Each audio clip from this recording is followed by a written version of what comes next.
Now, over the weekend, US President Donald Trump announced that the Gaza peace plan, the 20-point peace plan, which he had unveiled, was a done deal.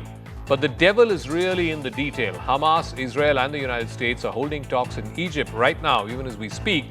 They have to try and work towards finalizing a deal that's based on President Trump's Gaza ceasefire plan. It comes on the eve of the second anniversary of the October 7th, 2023 attack that happened by Hamas on Israel, in which over 1,200 people were killed and 250 were taken hostage. What comes next? Will Hamas keep its end of the bargain? Critically, will it release all the hostages, something it was loath to do up until now? Will Trump's ambitious peace plan finally bring this war to an end? I dig a little deeper.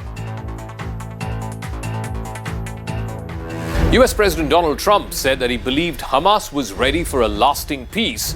He also demanded that Israel immediately stop the bombing of Gaza. Late Friday, the terrorist group Hamas said it was ready to release all the Israeli hostages. This was the first step of the 20-point Trump peace plan. Hamas so far was loath to releasing the hostages, fearing that it would lose the only leverage it had over Israel.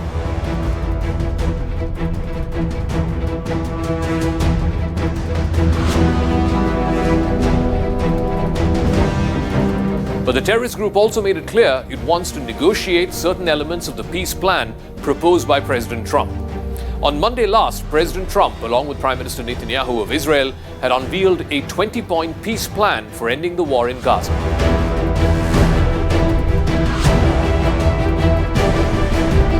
A statement and later a video released by the office of Prime Minister Benjamin Netanyahu said that Israel was preparing to implement the first stage of Trump's plan for the immediate release of all the hostages. In fact, Netanyahu went live on Israeli national television. אנחנו על סף הישג גדול מאוד. זה עדיין לא סופי. אנחנו עובדים על כך במרץ, ואני מקווה בעזרת השם שבימים הקרובים, עוד במהלך חג הסוכות, נוכל לבשר לכם על השבת כל חטופינו, החיים והחללים כאחד, בפעימה אחת, כשצה"ל נשאר בעומק הרצועה ובשטחים השולטים בה. In a video posted on Truth Social, President Trump called it a very special day, maybe even an unprecedented one. But he said there were more details that still need to be worked out. He also issued ominous warnings to Hamas to get the deal done and to implement the ceasefire within the next few days. So many people fought so hard. This is a big day.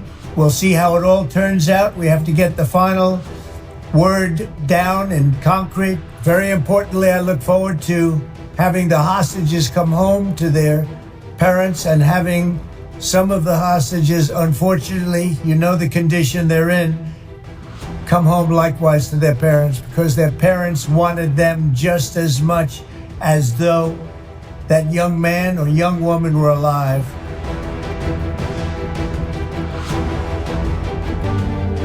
A group representing the families of Israeli hostages said that the demand that Trump has made of the Israeli government was essential to prevent the serious and irreversible harm to hostages. Netanyahu has been under immense pressure from the hostages' families to bring all of them back home now.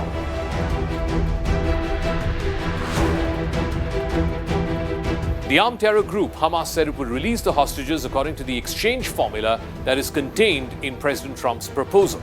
It also said, but the field conditions for it have to be met. Now, Hamas did not exactly mention what it meant by field conditions, or that if it had a timetable for when the release of the hostages will take place. Hamas has already released more than 100 hostages over the last 2 years. They were handed over to the IDF at designated border points, which is likely to be the same template which they will follow this time around as well.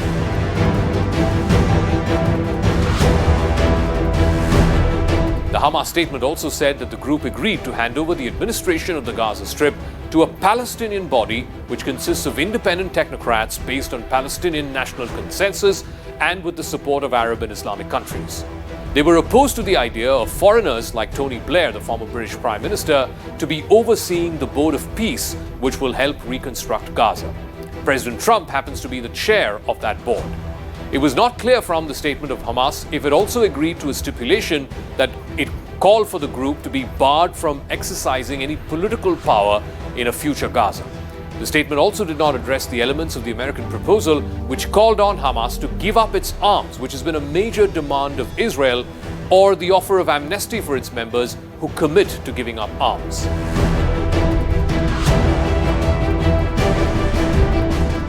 The statement did make it clear that Hamas wants to play a role in the discussion of the future of the Palestinian people. Hamas said it wanted to be among Palestinians over the issues relating to the future of Gaza and the rights of the Palestinian people. It also said that Hamas will be a part of that discussion and it will contribute responsibly to that discussion.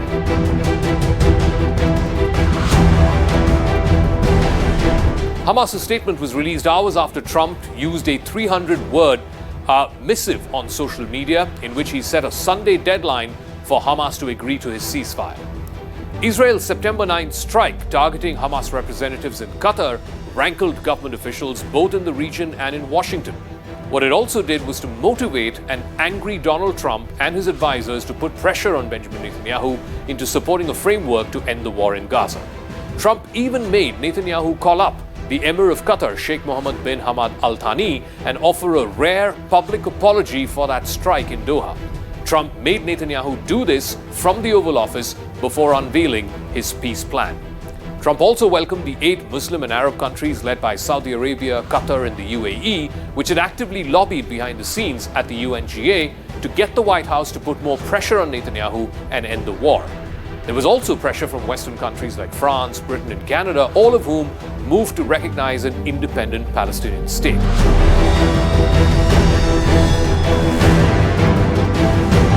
Israel believes there are about 20 living hostages in Gaza, as well as roughly 30 more whose dead bodies are in Hamas custody. And to take forward the negotiations, Netanyahu has deputed a senior minister in his cabinet, Ron Dermer, to be going to Egypt, which is one of the interlocutors. There's going to be indirect talks. President Trump has also dispatched his Middle East envoy, Steve Witkoff, and his son-in-law, Jared Kushner, who used to be a special envoy for the Middle East in Trump's first term. They will also be in Egypt and be part of these indirect negotiations between Israel and Hamas. Once Hamas releases the hostages, the Trump peace plan calls for Israel to free 250 Palestinian prisoners, along with 1,700 Gazans who were detained over the last 2 years of this war.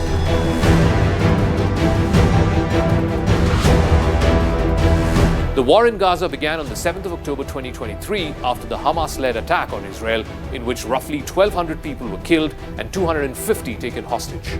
Since then, the Israeli military response has killed more than 65,000 Palestinians. That war completes 2 years on Tuesday, October the 7th, 2025.